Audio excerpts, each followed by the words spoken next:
দর্শক ওয়ান নিউজের পর্দায় এই মুহূর্তে যারা যুক্ত হয়েছেন তাদের সবাইকে স্বাগত জানাচ্ছি। আমি শাহনাজ রিটন। শুরুতে জানিয়ে রাখি যে আমরা চট্টগ্রামের যে জঙ্গল সলিমপুর, সারা বাংলাদেশে আলোচিত সেই জায়গা জঙ্গল সলিমপুর, যেটিকে একসময় বলা হতো যে রাষ্ট্রের ভিতর রাষ্ট্র, সেটি জীবন বাজি রেখে র্যাব এবং পুলিশের সদস্যরা যৌথ বাহিনী এখানে উদ্ধার করেছে এবং সেখানে তাদের অবস্থান নিয়েছে আজকে বেশ কয়েক মাস ধরে। কিন্তু সেখানেও আজকে একটা বড় ধরনের দুর্বৃত্তায়নের ঘটনা ঘটেছে, বড় ধরনের একটি নাশকতার ঘটনা ঘটেছে। আজকে এমন একটি ঘটনা ঘটেছে, সেটি শিরোনাম হতে পারত এরকম যে বিষে আক্রান্ত হয়ে কয়েকশো র্যাব এবং পুলিশ সদস্য আহত নিহত এরকম হতে পারত। সেরকম একটি ভয়াবহ ঘটনা থেকে আজকে রক্ষা পেয়েছে বলা চলে। সেই জঙ্গল সলিমপুরে নৃশংসতার একটি ঘটনা আজকে লক্ষ্য করলাম এবং আমরা দেখতে পাচ্ছি জঙ্গল সলিমপুরের যেখানে পুলিশ এবং র্যাবের ক্যাম্প আছে সেখানকার পাইপলাইনের পানিতে বিষ প্রয়োগ করে তাদেরকে হত্যা অথবা তাদেরকে যে চরমভাবে তাদেরকে নাজেহাল করা, তাদের যে উদ্যোগ আছে সেখান থেকে বিরত রাখার একটা হীন চেষ্টা হয়েছে। যদিও সৌভাগ্যক্রমে সেটি তারা শেষ পর্যন্ত এটা উপর আল্লাহর রহমত বলা চলে একরকম। যে যে জিনিসটি হচ্ছিল আসলে এইখানে যে লাইনটি দেখতে পাচ্ছেন সেটি হচ্ছে যে জঙ্গল সলিমপুরে এখানে র্যাব পুলিশের যে 200 শতাধিক সদস্য যারা থাকেন তাদের পানি সরবরাহ করে এই লাইন দিয়ে। এবং এটি শুধুমাত্র র্যাবের সদস্যদের অথবা পুলিশ সদস্যদের নেই, এইখানে যারা ছোট ছোট বাচ্চারা আছে স্কুলের তারাও কিন্তু এই পানিটা পান করতো। সেখানে আজকে কোনো একটি সময়ে দুষ্কৃতকারীরা সেটি লাইন কেটে সেখানে বিষ ঢুকিয়ে তাদেরকে হত্যার চেষ্টা করে। এটা আসলে আমি বলছিলাম যে এটা একটা বড় দুর্ঘটনা ঘটতে পারতো। যারা জীবন বাজি রেখে এই জায়গাটি নিরাপদ রাখছে তাদের উপরে আজকে একটা অমানবিক একটা ঘটনা ঘটতে পারতো। আজকে একটু আগে এখানে এসছেন বাংলাদেশ পুলিশের অতিরিক্ত ডিআইজি জনাব নাজিমুল হক। আমরা তিনি সর্বশেষ এই বিষয়টি তদারকি করছিলেন। আমি একটু তার কাছ থেকে একটু শুনতে চাই কি আসলে যে লোমহর্ষক ঘটনা, আসলে শুনতেই ভাবতে অনেক মানে গা শিউরে ওঠার মতো কি ঘটেছিল এখানে।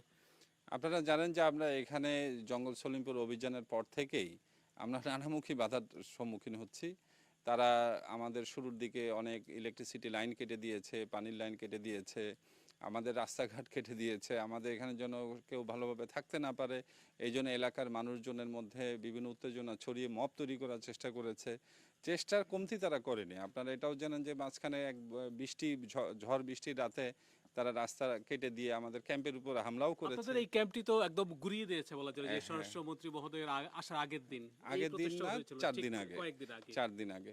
আর আজকে যেটা হয়েছে এই যে আপনারা দেখতে পাচ্ছেন এই জায়গাটা, এইটা হলো আমাদের এই নিজস্ব অধিকারের একটা স্থাপনা। এর ভেতরে ডিপ টিউবওয়েল বসানো আছে। ওখানে সাবমার্সিবল পাম্পের মাধ্যমে আমাদের ক্যাম্পে পানি যায়। এই ক্যাম্পটা শুধু আমাদের পুলিশ সদস্য এবং র্যাব সদস্য, বিজিবি সদস্য ব্যবহার করে না, এই পানি কিন্তু আমাদের স্কুলের বাচ্চারাও ইউজ করে। আমাদের যে ক্যাম্পগুলো অবস্থিত এটা হলো স্কুলের বিল্ডিংয়ের পাশে, কিন্তু একই লাইন, এই লাইন থেকেই স্কুলের বাচ্চারা পানি খায়, আমাদেরও আইন শৃঙ্খলা বাহিনীর সদস্যরা পানি খায়।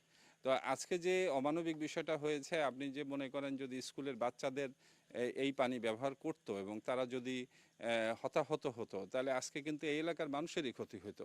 আমি বলছিলাম যে আসলে এরকম একটা বড় শিরোনাম হতে পারতো, যে মানে আসলে দুঃস্বপ্নের মতো একটা শিরোনাম, কত বাচ্চা হবার সুযোগ ছিল, কারণ তারা এই কাজটা করেছে মধ্যরাতে এবং যাতে ভোরবেলা মানুষ ঘুম থেকে উঠে খুব কম কনসাস থাকে, তারা এসে চট করে পানিটা ব্যবহার করে করেছে, অনেকে করেছে ব্রাশে এবং মুখ ধোয়ার কাজে ব্যবহার করতে, যে তারা শারীরিকভাবে অসুস্থ হয়েছে 3-4 জন, পেটের পীড়ায় সারাদিন আক্রান্ত ছিল, তাদের চিকিৎসা চলছে। আর সবথেকে বড় কথা, পানিটা আপনি দেখেন, এটা এখন এই যে 8 ঘন্টা 9 ঘন্টা পরেও এই পানি ঝাঁকালে পরে দেখেন কি পরিমাণ ফেনা হচ্ছে এটার ভেতরে, এবং এটা যে তীব্র গন্ধ আপনি যদি দেখেন, এটা যে এই কীটনাশক, এই যে বিভিন্ন এন্ডিন টাইপের বা বিভিন্ন যে এই বিভিন্ন কীটনাশকে ব্যবহৃত হয়, মাছ মারার ক্ষেত্রে ব্যবহৃত হয়, সেই পানিটাই তারা এই পাইপের মাধ্যমে দিয়েছিল। তা এই সন্ত্রাসীদের আসলে অস্ত্র দিয়ে আমাদের ঠেকানোর ক্ষমতা শেষ হয়ে গিয়েছে, তারা বুঝতে পেরেছে। এখন তারা এই ধরনের গুপ্তভাবে যদি কিছু করা যায় এই চেষ্টা ব্যস্ত, কিন্তু তারা বুঝতে পারছে না যে তারা আমাদের ক্ষতি করতে যে আলটিমেটলি কিন্তু এই এলাকার মানুষের কচি কচি শিশু, একেবারে অবুঝ বাচ্চাদের কিন্তু ক্ষতি করে ফেলতো।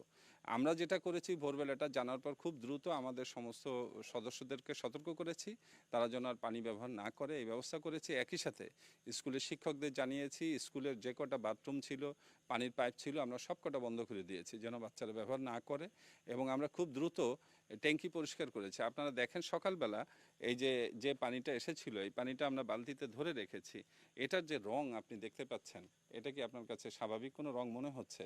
এটা যে পরিমাণ রাসায়নিক এবং কীটনাশক মিশ্রিত, এটা যদি কোনো কাজে ব্যবহৃত হইতো তাহলে সেই অবস্থাটা কি দাঁড়াতো? তো আমরা যাই হোক, আমরা এই ধরনের বাধার সম্মুখীন শুরু থেকে হচ্ছি, কিন্তু আমরা একটু বিচলিত না।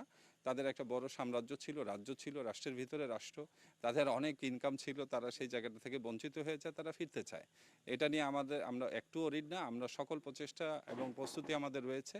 আমরা ইনশাল্লাহ কাল পরশু জনস্বাস্থ্য ইঞ্জিনিয়ারিংয়ে আমরা আমাদের ওই স্কুলের ভেতরে 2 ক্যাম্পের মধ্যে স্থায়ী পাম্প বসানোর জন্য অনুরোধ করব।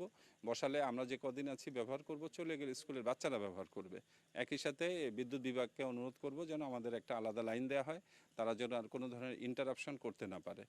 আর এটা যেহেতু একটা হত্যা চেষ্টা বা এক ধরনের ক্ষতি করার চেষ্টা, আমরা এই পানিটা রেখে দিয়েছি, আপনি দেখতে পাচ্ছেন। আমরা এটা ল্যাবরেটরিতে পাঠাবো টেস্টের জন্য এবং আমরা আইনগত ব্যবস্থা নিব, আমরা হয়তো মামলাতেও যাব।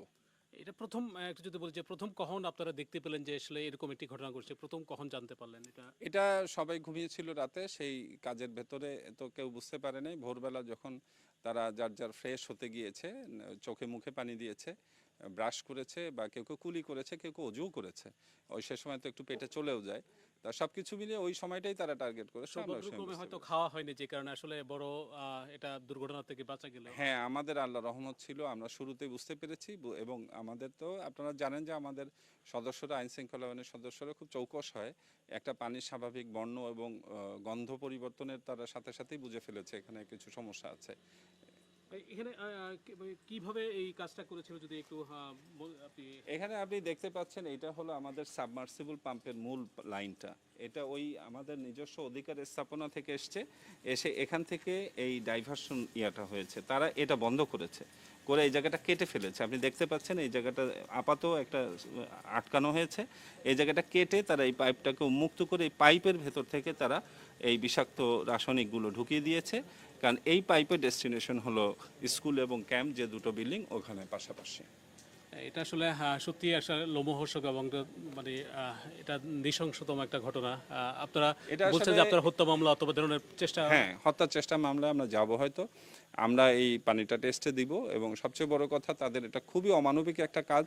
তারা আমাদেরকে এখান থেকে সরাতে চেষ্টা করতে যেয়ে প্রকৃতপক্ষে এই এলাকার শান্তিপ্রিয় মানুষ, আইনের প্রতি শ্রদ্ধাশীল মানুষ এবং সাধারণ মানুষের বাচ্চাদের হত্যাকাণ্ডের একটা মুখোমুখি দাঁড় করিয়েছিল।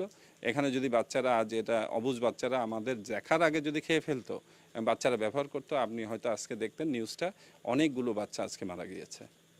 সেটি মহান আল্লাহর কাছে নিশ্চয়ই শুকরিয়া করা যায় যে আসলে হাজার এরকম হাজার একটা হাজার শুক্রিয়া যে আমরা এটা খুব দ্রুত সময়ে এটা সলভ করতে পেরেছি এবং বাচ্চারা এই ধরনের বিপদের মুখে পড়ে নাই, আমাদের আইন শৃঙ্খলা বাহিনীর কোনো সদস্য পড়ে নাই। সবশেষ একটি তথ্য জানতে চাই। আগামীকালকে মাননীয় স্বরাষ্ট্রমন্ত্রী মহোদয় চট্টগ্রামের ভিজিটের কথা রয়েছে, এটি বিবেচনা করে কি তারা কোনো থ্রেট দিল কিনা, এরকম মনে হয় কি? এটা আসলে এই এই এই প্রচেষ্টাটা আমি এরকম ভাবে এখন পর্যন্ত পাইনি, কিন্তু তারা গত যে ক্যাম্পে আমাদের হামলা দিয়েছিল, আমরা সেই হামলার সময়ে অনুধাবন করেছিলাম এবং পরবর্তীতে আমাদের গোয়েন্দা তথ্য সেটা সাপোর্ট করেছে যে তাদের উদ্দেশ্য ছিল এমন একটা ম্যাসাকার করা যে আমরা যেন ক্ষুব্ধ হয়ে তাদের প্রতি সরাসরি গুলি চালাই এবং তাদের মধ্যে যদি 4-5 জন মারা যেত, তারা এই লাশের একটা রাজনীতি করতে পারত। এলাকায় যে 2 লক্ষ মানুষ আছে তাদেরকে বোঝাতে পারতো, তোমার সন্তানদের খুন করতে এসছে আইন শৃঙ্খলা বাহিনী, তোমাদের নিরাপত্তা দিতে আসেনি বলে এলাকাটা গরম করে ফেলতো, লাশ নিয়ে মিছিল করতো। হয়তো আমাদের মাননীয় স্বরাষ্ট্রমন্ত্রী মহোদয়ের আশাই হতো না, আর এই রাস্তা তৈরি বা বিভিন্ন এখানকার যে উন্নয়নের যে নির্দেশনা উনি দিয়ে গিয়েছেন সেটা হয়তো হতো না। তাহলে যেটা হতো, পুরনো যে সাম্রাজ্যে যে অস্ত্রধারী সন্ত্রাসীরা ছিল তারা এবার ফিরে আসতো। সবশেষ আপনাদের সৌভাগ্য যে সবশেষ চেষ্টাটাও মোটামুটি ব্যর্থ হয়েছে বলা চলে।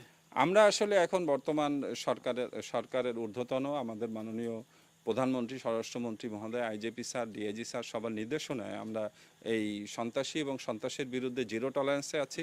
আমরা কোনো মূল্যে এই জায়গাটা ছেড়ে যাব না এবং কোনো প্রক্রিয়ায় তারা সমাধান করতে পারবে না, সফল হবে না। তারা অস্ত্র দিয়ে চেষ্টা করেছে, ব্যর্থ হয়েছে, তারা রাস্তা কেটেছে, ব্যর্থ হয়েছে, এই ধরনের চেষ্টা তারা করবে, তাও ব্যর্থ হবে। আমরা এই সন্ত্রাস এবং সন্ত্রাসীর বিরুদ্ধেই অবস্থানে থাকবো এবং ইনশাল্লাহ আমরাই বিজয়ী হব। আপনাকে অশেষ ধন্যবাদ। অনেক প্রায় মধ্যরাত এখানে আপনি অবস্থান করছেন সমস্ত ফোর্স নিয়ে, তাদের কাছে কৃতজ্ঞ যে আপনারা এত সময় ধরে এখানে আছেন। হ্যাঁ, আমাদের এই পয়েন্টটা খুঁজতে একটু সময় লেগে গিয়েছে। আমরা আসলে সেই সকালে এই প্রথম ঘটনাটা আমরা মুখোমুখি হয়ে পানির বিশুদ্ধতার দিকে নজর দিয়েছি। পরে আমরা খোঁজার চেষ্টা করেছি উৎসটা কোথায় ছিল। একই সাথে আমরা কিছু আইনগত পদক্ষেপও গিয়েছি। আপনাকে অশেষ ধন্যবাদ। ধন্যবাদ আপনাকেও, আপনার মাধ্যমে চ্যানেলের দর্শককে। দর্শক, কথা বলছিলাম চট্টগ্রামের যে অতিরিক্ত ডিআইজি জনাব নাজিমুল হকের সঙ্গে। তিনি জানাচ্ছিলেন যে কি নৃশংসতা তার মধ্যে হয়েছে এবং এটির মধ্য দিয়ে যে একটি বর্বর ঘটনার মধ্য দিয়ে যে পুলিশ, র্যাব এবং যে যৌথ বাহিনীর সদস্যদের একটি বড় ধরনের দুর্ঘটনা থেকে তারা রক্ষা পেয়েছেন। নিঃসন্দেহে এই যে এটি একটি বড়, তাদের কাছে এটা বড় তৃপ্তির ব্যাপার।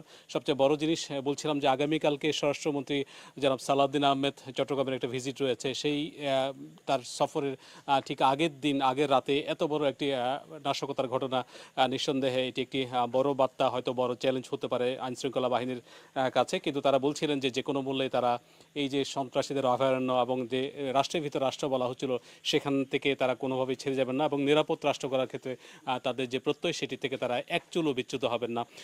আজকে চট্টগ্রামের যে জঙ্গল সলিমপুর, যা বাংলাদেশের আলোচিত যেই জঙ্গল সলিমপুর, সেই জঙ্গল সলিমপুরে নৃশংসতম একটি ঘটনা, অনেক অসংখ্য মানুষকে হত্যা চেষ্টা, বিষ প্রয়োগে সেই হত্যা চেষ্টার থেকে অলৌকিকভাবে বলা যায় যে বেঁচে গিয়েছেন প্রায় 200-র অধিক র্যাব এবং পুলিশ সদস্য, যৌথ বাহিনীর যে ক্যাম্পে থাকা সদস্যরা এবং একই সঙ্গে এখানে আশেপাশে ছোট ছোট কোমলমতি শিশুরা যারা স্কুলে লেখাপড়া করতো, তারা যদি এই পানি ব্যবহার করতো হয়তো বা বড় ধরনের দুর্ঘটনা, হতাহতের ঘটনা ঘটতে পারতো। সেইটি থেকে অলৌকিকভাবে বেঁচে যাওয়া বলা চলে। কারণ আজকে ভোরেই, গত মধ্যরাতে যখন এই দুষ্কর্মটি হয়, তারপরেই ভোরেই আইনশৃঙ্খলা রক্ষাকারী বাহিনীর সদস্যরা এই বিষয়টি টের পেয়ে তারা তড়িৎ ব্যবস্থা নেয় এবং কয়েকজন তাদের অসুস্থ হলেও মোটামুটি বড় ধরনের হতাহতের ঘটনা থেকে বেঁচে যায় এবং তারা পরবর্তী ব্যবস্থাগুলো নিচ্ছেন।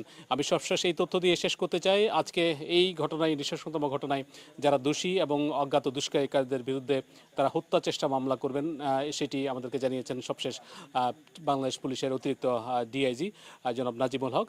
আজকে এখানেই জঙ্গল সলিমপুরের আরও আপডেট নিয়ে নিশ্চয়ই আবারও যুক্ত হব। এ পর্যন্ত ভালো থাকবেন। যারা ওয়ান নিউজের সাথে ছিলেন এতক্ষণ, তাদের প্রত্যেকের প্রতি শুভকামনা।